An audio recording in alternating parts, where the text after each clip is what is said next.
I received an email from Nancy, and she wanted me to elaborate on what do I mean by combining foods to satisfy hunger. If you followed me for any period of time, you know my nutrition strategy is very, very simple. Every time you open your mouth, have a carbohydrate, a fat, and a protein. When we look at what are those items, I like to keep it even simpler. Make sure that every time you open your mouth, you have a piece of fruit, a piece of vegetable, and a piece of lean protein. Now, where it starts to become enjoyable is how do we combine these to satisfy hunger and for a lot of people lose weight. So we'll start with that first and foremost. When we look at trying to lose weight, the very first thing that most people want to go to is a huge calorie deficit. And in this video, I want to discourage you or maybe alter your perspective a little bit that we don't want to have too big of a calorie gap to the point that you start to overstress the system. If we go back and always use an analogy of a child, if you thought, I think I'm going to go ahead and give this child less than I normally feed him or her, what is the end product? You have a very fussy, short-tempered child. Well, as an adult, we're not much different.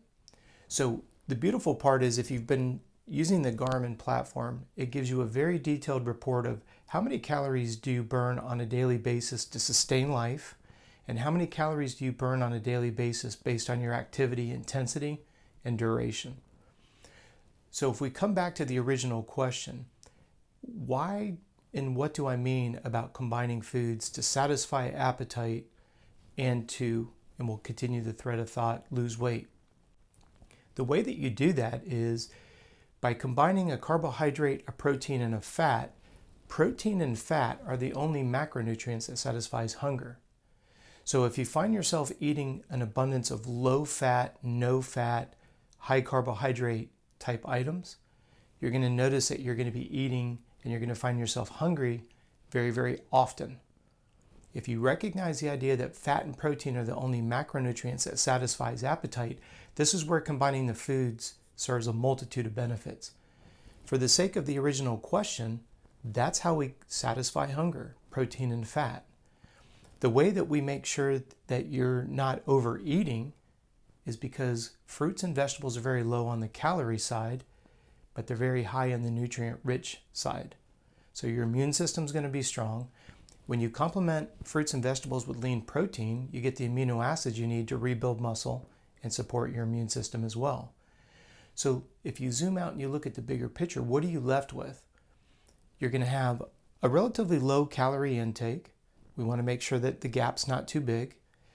We want to make sure that it's nutrient rich. Fruits and vegetables are high in vitamins and minerals, which are catalysts for energy. So when someone's encouraging you to strip a food group out because it says, or they say it has sugar in it, I need you to dismiss the nonsense.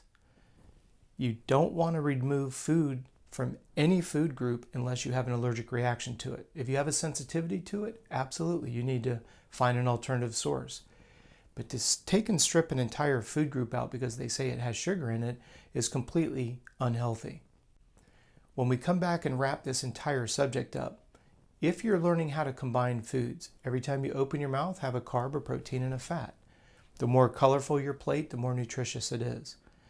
I would encourage you to only eat fruits and vegetables that are in season, which is very difficult if you go to a public type of a supermarket where they're importing items that are not in season in your part of the country and where you live in the world.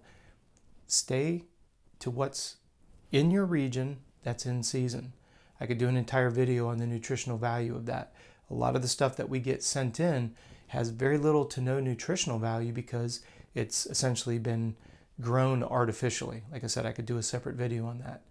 But coming back to satisfy hunger, make sure there's protein and fat.